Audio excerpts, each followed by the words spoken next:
Bismillahirrahmanirrahim. Assalamualaikum warahmatullahi wabarakatuh. Teman-teman sekalian, kita hari ini akan melanjutkan sharing dan konten tentang libatin Allah. Konten libatin Allah ini sebetulnya konten tentang ilmu akidah dan ma'rifatullah, ilmu tentang yakin kepada Allah dan bagaimana cara bersandar dan bergantung kepada Allah Subhanahu wa taala dengan lebih mengenal kebesaran Allah, baik sifat-sifat Allah, nama-nama Allah, kekuasaan Allah, dan seterusnya. Sehingga dengan kita belajar ma'rifatullah ini, kita jadi tahu bagaimana harusnya kita berinteraksi dengan Allah. Kaifa nata'amal ma'allah fi hayatina. Gimana cara kita melibatkan Allah dalam kehidupan kita sehari-hari. Kenapa penting sekali melibatkan Allah dalam kehidupan kita sehari-hari? Karena sesungguhnya manusia itu tidak bisa hidup hanya dengan mengandalkan dirinya. Orang kalau misalnya cuma mengandalkan dirinya, maka hidupnya akan banyak zalal. Zalal itu banyak trouble, banyak mentoknya. Karena kita ini dhaif, kita ini halua, kita ini ajula, kita ini banyak keterbatasannya. Bahkan cenderungnya manusia itu rugi. Sebagaimana yang kita sering ulang-ulang ayatnya, innal insan lafi khusr.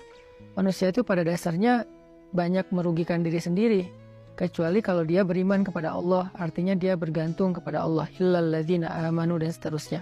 Makanya belajar melibatkan Allah itu sesuatu yang sangat darurat ya, sesuatu yang sangat penting dalam kehidupan kita.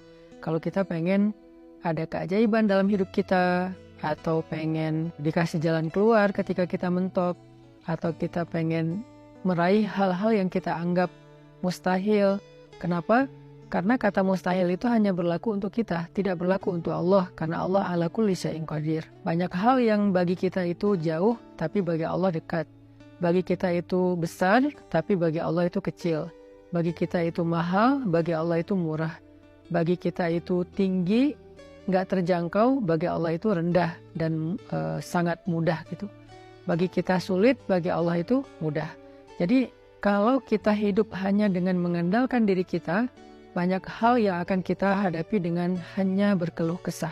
Tapi kalau kita hidup dengan melibatkan Allah, justru kita akan menjadi orang yang optimis.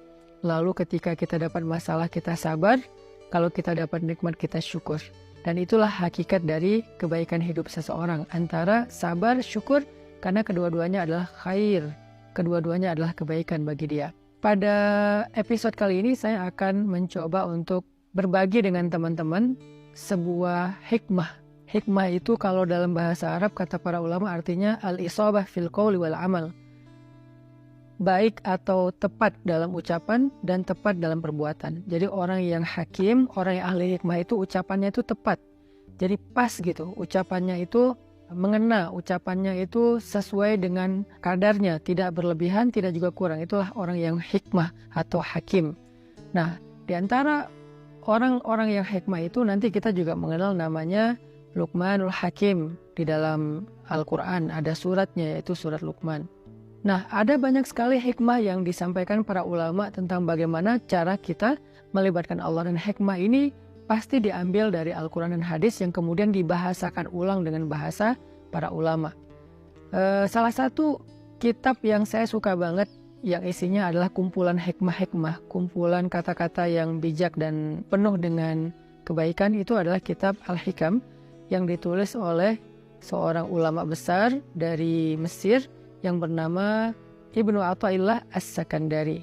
Nah, beliau menulis kitab hikam yang sangat terkenal. Salah satu di antara hikmah yang luar biasa tentang bagaimana cara kita melibatkan Allah itu, beliau mengatakan, min alamatil i'timad 'alal amal nuqsanur raja' 'inda wujudiz zalal.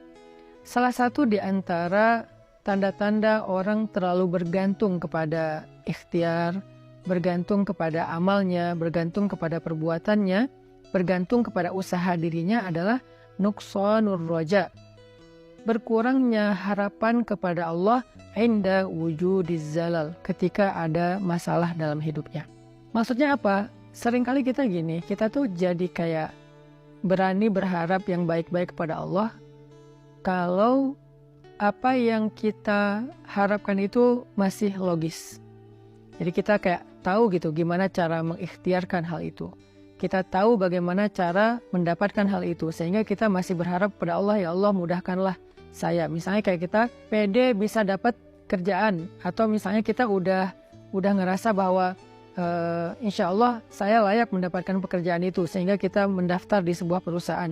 Kita masih berharap pada Allah supaya Allah mudahkan urusan kita. Tapi ketika ternyata kita ditolak sana-sini, kita ketuk setiap pintu-pintu di bumi, ternyata nolak kita sehingga kita nggak punya kerjaan, kita tiba-tiba jadi putus asa, jadi nggak berharap lagi, jadi nggak optimis, karena ngerasa kayaknya pintu-pintu bumi udah tertutup. Karena ngerasa kayaknya ikhtiar kita itu udah mentok, kayaknya udah nggak ada lagi perusahaan yang bisa kita hubungi gitu. Sehingga ketika pintu-pintu di bumi udah tertutup, kita jadi berkurang juga harapan kita kepada Allah. Padahal orang yang baik dalam melibatkan Allah dalam hidup itu justru di saat pintu-pintu di bumi tertutup, dia masih berharap kepada Allah. Di saat itulah Allah terlibat. Jadi jangan sampai ketika pintu bumi tertutup, manusia meninggalkan kita, jalan-jalan ikhtiar itu kayaknya udah mentok, kita jadi berprasangka buruk dan tidak lagi berani berharap yang baik-baik kepada Allah.